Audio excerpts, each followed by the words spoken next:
ഇന്ത്യക്കൊരു സവിശേഷതയുണ്ട്. India എന്ന് പറയുന്നത് ജാതികളുടെ ഒരു സംവിധാനമാണ്. പൂർവ്വ കിഴക്കൻ ഏഷ്യൻ രാജ്യങ്ങളിൽ പല സ്ഥലങ്ങളിലും ഇവിടെ പോലുള്ള വിവേചനങ്ങൾ ഉണ്ടെങ്കിൽ പോലും ഇന്ത്യയിൽ മാത്രമാണ് ജാതി വ്യവസ്ഥ എന്ന് പറയുന്ന ഒരു വ്യവസ്ഥയുള്ളൂ. ഈ ജാതി വ്യവസ്ഥ ഒരു പ്രത്യേക രീതിയിൽ ജനങ്ങളുടെ ഐക്യം തടയുന്നതാണ്, പരസ്പരം ഏകീകരിക്കാൻ തടസ്സം ചെയ്യുന്നതാണ്. ഓരോ ജാതിക്കും നമ്മൾ എന്നുള്ള പൊതുബോധമില്ല.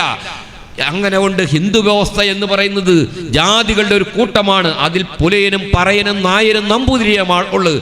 ഇങ്ങനെയുള്ള ജാതികൾക്ക് പരസ്പരം ഒന്നാണെന്ന് തോന്നണമെങ്കിൽ ഒരു പൊതുശത്രു വേണം. ഡോക്ടർ അംബേദ്കറാണ് പറഞ്ഞത്, ഹിന്ദുക്കൾ എന്ന പൊതുബോധമുണ്ടാകണമെങ്കിൽ മുസ്ലിം വിരുദ്ധ കലാപ കാലഘട്ടങ്ങളിൽ മാത്രമേ ഉണ്ടാവൂ. മുസ്ലിങ്ങൾക്കെതിരെ ജനങ്ങളെ അണിനിരത്തുന്ന കിംവദന്തികൾ കൊണ്ടും അവർക്കെതിരെ കലാപങ്ങൾ നടത്തുന്ന സാമൂഹ്യ വിരുദ്ധ ശക്തികളാണ് പലപ്പോഴും ഹിന്ദു ബോധമുണ്ടാക്കുന്നുള്ളൂ, പൊതുബോധമുണ്ടാക്കാൻ കഴിയുള്ളൂ. അല്ലാത്ത സമയത്തെല്ലാം ജാതി ബോധമാണ് ഇന്ത്യക്കാർക്കുള്ളത്. അതുകൊണ്ട് തന്നെ ഇന്ത്യക്കകത്ത് ഹിന്ദുത്വം വികസിക്കാൻ അവർ എപ്പോഴും ചെയ്തൊരു കാര്യം മുസ്ലിം വിരുദ്ധമായൊരു പൊതുബോധം.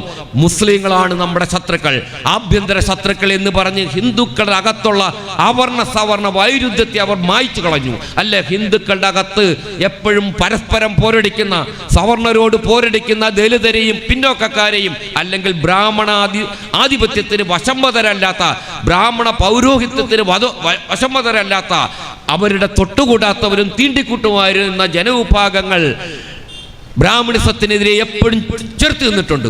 ഈ ചെറുത്ത് നിന്ന വിഭാഗങ്ങളെ മുസ്ലിങ്ങൾ നമുക്കൊരു പൊതുശത്രു ഉണ്ടായിരിക്കുന്നു, ആ പൊതുശത്രുവിനെതിരെ നമ്മൾ ഒന്നായിരിക്കണമെന്നുള്ള ഒരു ബോധമുണ്ടാക്കിക്കൊണ്ടാണ് ഹിന്ദുത്വം ഇവിടെ വികസിച്ചു വന്നതുകൊണ്ട്. അതുകൊണ്ട് തന്നെ അവർക്കൊരു മുസ്ലിം വിരുദ്ധ പദ്ധതിയുണ്ട്. ഈ മുസ്ലിം വിരുദ്ധ പദ്ധതിയെ നമ്മൾ ഒരു രാഷ്ട്രീയ സ്ഥാപനമായി കണക്കാക്കണം. അത് പണ്ട് 1900 ദേശീയ പ്രസ്ഥാന കാലത്ത് തന്നെ ഉണ്ടായിരുന്നു, ഇപ്പോഴല്ല, ഇന്ത്യയുടെ കഴിഞ്ഞ കാലങ്ങളിൽ ഉണ്ടായിരുന്നു. മുസ്ലിം ആക്രമണകാരിയാണെന്നൊരു കെട്ടുകഥ, അല്ലെ ടിപ്പു സുൽത്താനെ പോലുള്ള മഹാന്മാരായ രാജാക്കന്മാർ മതഭ്രാന്തരായിരുന്നു, അല്ലെങ്കിൽ ഇന്ത്യയിൽ നടന്നിരുന്ന മുസ്ലിം ഭരണകൂടങ്ങൾ ആക്രമണകാരികളായിരുന്നു എന്നൊക്കെ പറയുന്ന കെട്ടുകഥകളിലൂടെ ഉണ്ടാക്കിയ ഒരു ചരിത്രബോധം അവർ പണ്ട് മുതലേ ഉണ്ടാക്കിയിട്ടുണ്ട്. അതിന് ജനങ്ങൾക്കകത്തേക്ക് ഹിന്ദു വൈരുദ്ധ്യം, ഹിന്ദുക്കൾക്കിടയിലുള്ള സവർണാവർണ വൈരുദ്ധ്യം തേച്ച് കളയുന്നതിന് വേണ്ടി അവർ മുസ്ലിം വിരുദ്ധ പൊതുബോധം ഉണ്ടാക്കിയെടുക്കുകയും ഈ പൊതുബോധത്തിന് ഒരു ആഭ്യന്തര ശത്രുവായി, ഒരു അപരശത്രുവായി മുസ്ലിമിനെ പ്രതിഷ്ഠിക്കുകയും തൊട്ട് പുറകിൽ ബാഹ്യശത്രുവായി, പുറം ശത്രുവായി പാകിസ്ഥാനെയോ ബംഗ്ലാദേശിനെയോ പ്രതിഷ്ഠിച്ചുകൊണ്ട് അവരൊരു രാഷ്ട്രീയ സംവിധാനമായി ഉയർന്നു വന്നു. ഇതിന് നമ്മുടെ മതേതര ശക്തികൾക്ക് പുറകോട്ട് പോകേണ്ടി വന്നിട്ടുണ്ട്. അല്ലെ, ശക്തി ദൗർബല്യങ്ങൾ കൊണ്ടാണ്, അല്ലെങ്കിൽ നമ്മുടെ സോഷ്യലിസ്റ്റ് കാഴ്ചപ്പാടുള്ളവരുടെ, നമ്മുടെ ന്യൂനപക്ഷ സങ്കല്പങ്ങളുടെയൊക്കെ ക്രമത്തിനനുസരിച്ച് അവ തകരാറിലായതുകൊണ്ടാണ് ഇവർക്ക് വികസിച്ചാൽ വന്ന് പറ്റിയത് നമുക്കറിയാം. മോദി രണ്ടാം ഘട്ടത്തിൽ അധികാരത്തിൽ വന്നപ്പോൾ ആദ്യത്തെ ഘട്ടത്തിൽ എങ്ങനെയാണ് അധികാരത്തിൽ വന്നത് നമുക്കറിയാം. ജനങ്ങളെ ഇന്ത്യ ഒരു സൂപ്പർ പവർ ആക്കുമെന്നും വാഗ്ദാനം നൽകിക്കൊണ്ട് ഇന്ത്യയിലെ ഓരോരുത്തരുടെയും അക്കൗണ്ടിലേക്ക് ലക്ഷക്കണക്കിന് രൂപ വരുത്തുമെന്നൊക്കെ പറഞ്ഞ് വളരെ വലിയ വാഗ്ദാനങ്ങളും കള്ളപ്രചരണങ്ങളും നടത്തിക്കൊണ്ടും, മാത്രമല്ല ഇന്ത്യയിലെ ഹിന്ദുക്കൾക്കിടയിൽ ധ്രുവീകരണം ഉണ്ടാക്കിക്കൊണ്ട് മുസ്ലിം ജനവിഭാഗങ്ങൾക്കെതിരെ ശത്രുത ഉണ്ടാക്കിക്കൊണ്ടുള്ള ഒരു പൊളിറ്റിക്കൽ എഞ്ചിനീയറിംഗിലൂടെയാണ് ആദ്യത്തെ മോദി ഗവൺമെന്റ് വന്നെങ്കിൽ, രണ്ടാമത്തുള്ള മോദി ഗവൺമെന്റിന്റെ വരവിന്റെ പിന്നിൽ പലതരത്തിലുള്ള അഴിമതികളുണ്ട്. ആദ്യമേ പ്രസംഗിച്ച പോലെ തന്നെ പുൽവാമ ആക്രമണം, ആഭ്യന്തര ശത്രുവിന് പാകിസ്ഥാനുമായിട്ടൊരു യുദ്ധ അന്തരീക്ഷം രൂപപ്പെടുത്തിക്കൊണ്ടുള്ള പല പ്രവണതകളിലൂടെ, പല സിറ്റുവേഷനിലൂടെയാണ് കടന്നു വന്നത്. ഈ സിറ്റുവേഷൻ അഭൂതപൂർവമായ വിജയമാണ് അവർക്ക് കൊടുത്തത്. അതിൻ്റെ ലഹരിയിൽ, അതിലുണ്ടാക്കുന്ന ലഹരിയിൽ അവരുടെ ഹിന്ദുത്വ അജണ്ട ഓരോന്നായി തുറന്നു വിട്ടു. ആദ്യമായിട്ട് അവർ ചെയ്തത് മുത്തലാഖ് നിയമം ക്രിമിനൽ കുറ്റമായി മാറ്റുകയാണ് ചെയ്തത്. രണ്ടാമത് അവർ കാശ്മീരിന്റെ പ്രത്യേക പദവി എടുത്തു കളഞ്ഞു. മൂന്നാമതായിട്ട് അവർ ഭരണകൂട പിന്തുണയുള്ള സുപ്രീം കോടതി ബാബറി മസ്ജിദ് വിധി മുസ്ലിങ്ങൾക്ക് എന്നേക്കുമായി ബാബറി മസ്ജിദിന്റെ അധികാരമില്ലായ്മ ചെയ്തു കൊടുത്തു. നാലാമതായി അവർ ചെയ്യുമെന്ന് പ്രഖ്യാപിച്ചിരിക്കുന്നത് ഇന്ത്യയിലെ ഏക സിവിൽ കോഡ് നടപ്പാക്കുക എന്നുള്ളതാണ്. മുസ്ലിം വ്യക്തി നിയമങ്ങളെ പൂർണ്ണമായിട്ട് റദ്ദ് ചെയ്തുകൊണ്ട് ഒരു ഏകീകൃത സിവിൽ കോഡിന്റെ കീഴിലേക്ക് കൊണ്ടുവരിക എന്നുള്ള ഒരു പ്രഖ്യാപനമാണ് അവർ നടത്തിയിരിക്കുന്നത്. അഞ്ചാമതായിട്ട് അവർ ചെയ്യുമെന്ന് പറഞ്ഞിരിക്കുന്ന കാര്യം ഇന്ത്യയിലെ ന്യൂനപക്ഷ കമ്മീഷൻ പിരിച്ചുവിട്ട് ഒരു മനുഷ്യാവകാശ കമ്മീഷൻ ഉണ്ടാക്കും എന്നുള്ള പ്രഖ്യാപനം. ഈ നയങ്ങളും നമ്മൾ ശ്രദ്ധിച്ചു കഴിഞ്ഞാൽ ഈ നയങ്ങളിലെല്ലാം ഇന്ത്യയിലെ വിശാല ബഹുജനങ്ങളെ ബാധിക്കുന്നതാണ് എല്ലാം എന്ന് നമുക്കറിയാമെങ്കിൽ പോലും ഇതിൽ ഒറ്റതിരിക്കുകയും മുസ്ലിങ്ങളെ ഒറ്റതിരിക്കുന്നുണ്ട്. മുസ്ലിം ജനവിഭാഗത്തെ ഒറ്റതിരിക്കുകയും അവരെ പുറന്തള്ളുകയും അവർ ഉന്മൂലനത്തിലേക്ക് നയിക്കുകയും ചെയ്യുന്ന ഒരു വംശീയ രാഷ്ട്രീയ അജണ്ടയുണ്ടെന്നുള്ളതാണ് നമ്മൾ തിരിച്ചറിയുന്ന, അല്ലെങ്കിൽ ഈ രാഷ്ട്രീയ പ്രക്ഷോഭണത്തിന്റെ കേന്ദ്രമായിരിക്കുന്ന കാര്യം.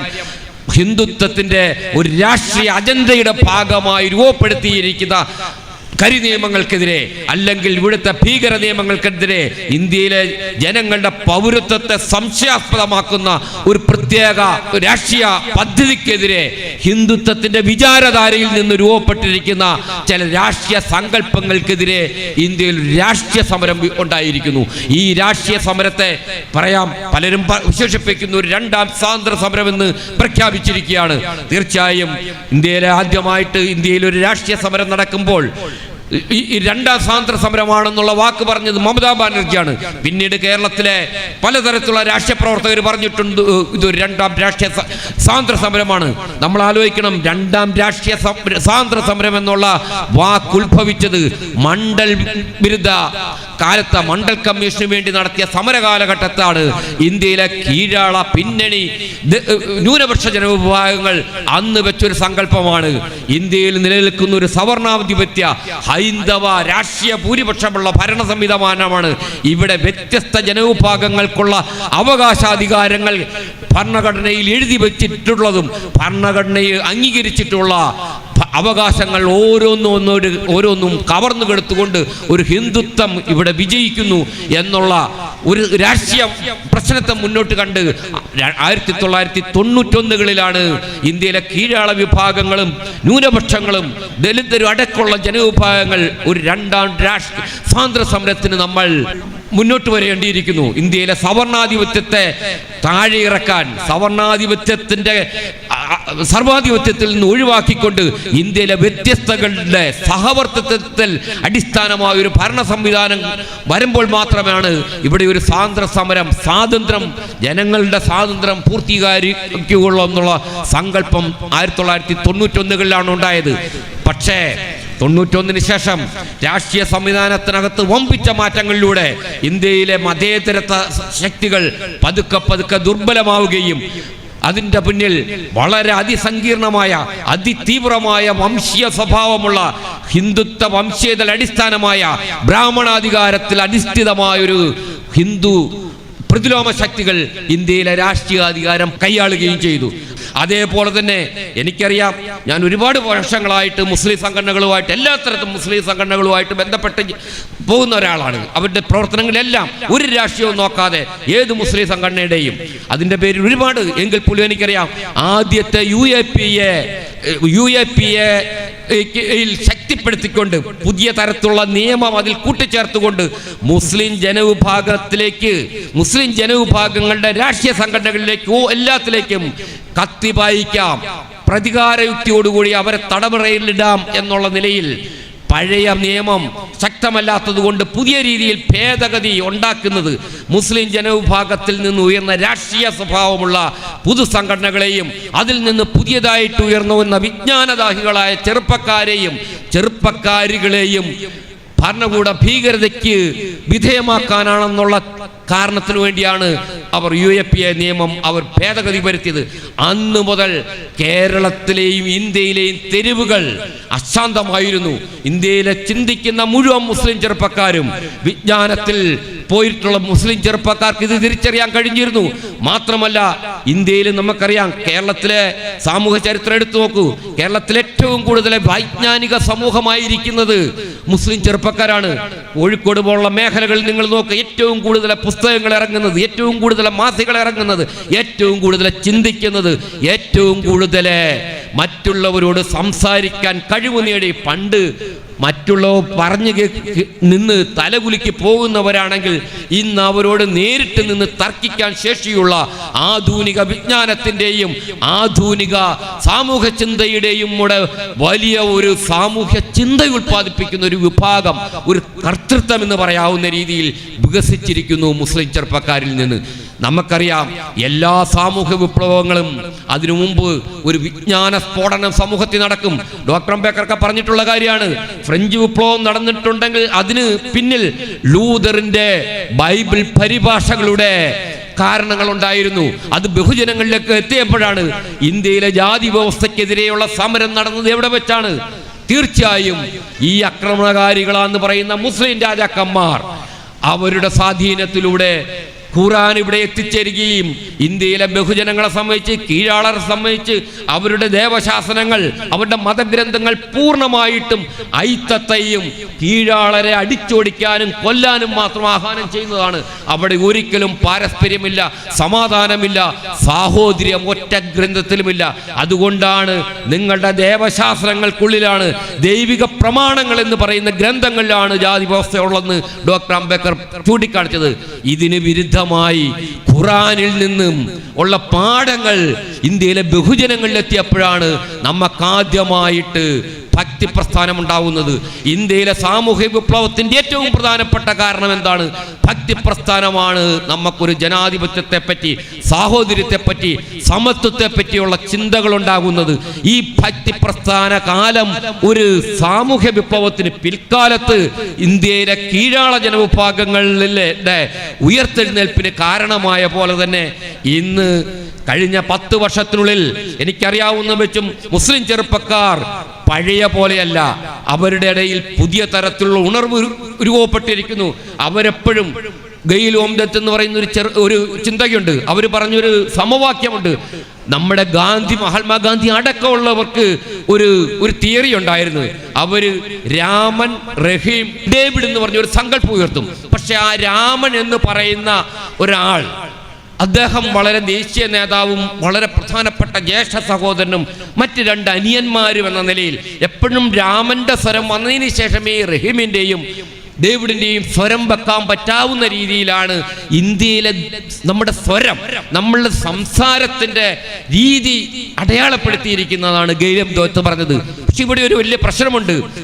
മഹത്തായതാണോ ഇന്ത്യയിലെ ജാതി വ്യവസ്ഥയെ പ്രീണിപ്പിച്ചു നിർത്തുന്ന ഹൈന്ദവ പ്രമാണങ്ങൾ മഹത്തായിട്ട് ഇന്ത്യയിലെ വൈദിക അധികാരമുള്ളവർക്കല്ലാതെ കീഴാളർക്ക് ഒരിക്കലും തോന്നിയില്ല. കാരണം അവനെ അകറ്റി നിർത്തുന്നതാണ്, അകറ്റി നിർത്തുന്നതാണ് ആ ഗ്രന്ഥം എന്നതുകൊണ്ട് ഇന്ത്യയിലെ കോടിക്കണക്കിന് പേർ, ഇന്ത്യയിലെ കീഴാള ജനവിഭാഗങ്ങളിൽ നിന്നും കോടിക്കണക്കിന് പേർ മുസ്ലിം ജനങ്ങളിലേക്ക് മുസ്ലിം മതപരിവർത്തനം നടത്തി. അതുകൊണ്ടാണ് ഡോക്ടർ അംബേദ്കർ പറഞ്ഞത് ഇന്ത്യയിലെ സാമൂഹ്യ വിപ്ലവം എന്ന് പറയുന്നത് ഒന്ന് മതരൂപീകരണം നടത്തുക. ഇന്ത്യയിലെ കീഴാളർ അനേകം മതരൂപീകരണങ്ങൾ നടത്തിയിട്ടുണ്ട്. അതാണ് സിഖ് മതം എന്ന് പറയുന്നത്. ഇവിടുത്തെ പൊയ്യിലപ്പച്ചന്റെ മതമായാലും ശ്രീനാരായണ മതവും, അങ്ങനെ ഇന്ത്യയിലെ കീഴാളറിൽ നിന്ന് രൂപപ്പെട്ട ആയിരക്കണക്കിന് നൂറുകണക്കിന് മതങ്ങൾ അവർ നടത്തിക്കൊണ്ട് ഹൈന്ദവതയോട് എതിർത്ത പോലെ തന്നെ മതപരിവർത്തനം നടത്തിക്കൊണ്ടും അവർ ഹൈന്ദവത്തെ ചോദ്യം ചെയ്തിട്ടുണ്ട്.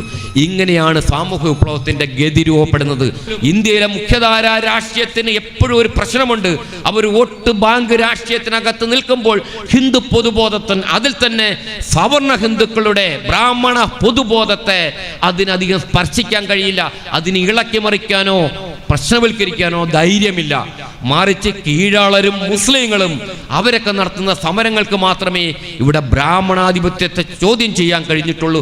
ഈ ബ്രാഹ്മണാധിപത്യത്തെ ചോദ്യം ചെയ്യാത്തോടത്തോളം കാലം നമ്മൾക്ക് ജനാധിപത്യം ഉണ്ടാക്കാൻ കഴിയില്ല, സമത്വം ഉണ്ടാക്കാൻ കഴിയില്ല, സാഹോദര്യം ഉണ്ടാക്കാൻ കഴിയില്ല.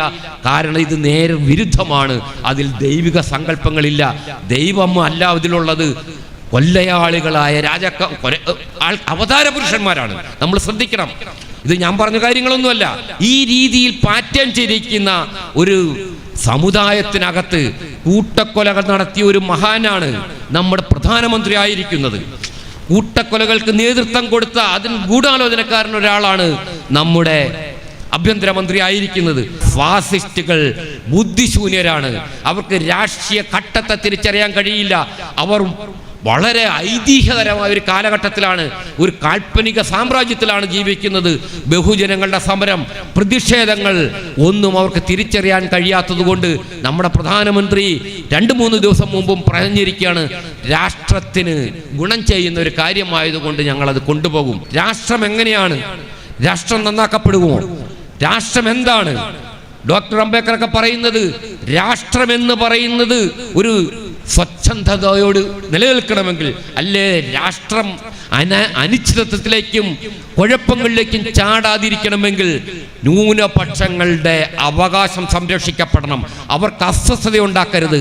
അതായത് ന്യൂനപക്ഷങ്ങളാണ് ഇന്ത്യയിലെ ജനത, ഒരു രാഷ്ട്രത്തിന്റെ ഊടും പാവും നെയ്യുന്നവർ എന്നാണ് അദ്ദേഹം പറയുന്നത്.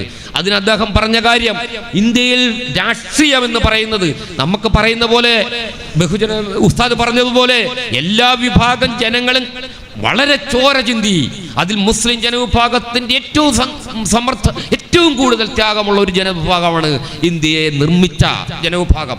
ഈ ജനവിഭാഗത്തിന് വേണ്ടി ഭരണഘടന, ഈ ഇന്ത്യൻ ജനതയ്ക്ക് വേണ്ടി ഭരണഘടന ഉണ്ടാക്കുമ്പോൾ ഡോക്ടർ അംബേദ്കർ പോലുള്ളവർ പറഞ്ഞു, ഏക സിവിൽ കോഡിനെ പറ്റിയുള്ള ചർച്ചകൾക്ക് തന്നെയാണ് അദ്ദേഹം പറഞ്ഞത്, രാഷ്ട്രമെന്ന് പറയുന്നത് നിലനിൽക്കണമെങ്കിൽ ന്യൂനപക്ഷങ്ങൾക്ക് സ്വച്ഛന്തമായി അവരുടെ വിശ്വാസം പുലർത്താൻ, അവരുടെ അവകാശങ്ങൾ സംരക്ഷിക്കാൻ, അവരുടെ എല്ലാ തരത്തിലുള്ള ഉണർവും ഉയർച്ചയും സാക്ഷാത്കരിക്കാൻ പറ്റുന്ന ഒരു ഇടമായിട്ട് രാഷ്ട്രം നിലനിൽക്കണം. അല്ലെങ്കിൽ രാഷ്ട്രം എന്ന് പറയുന്നത് ശിഥിലമായി പോവും. ന്യൂനപക്ഷങ്ങൾക്ക് പ്രശ്നം സംഭവിക്കുന്ന സ്ഥലത്ത് രാഷ്ട്രമുണ്ടാവില്ല.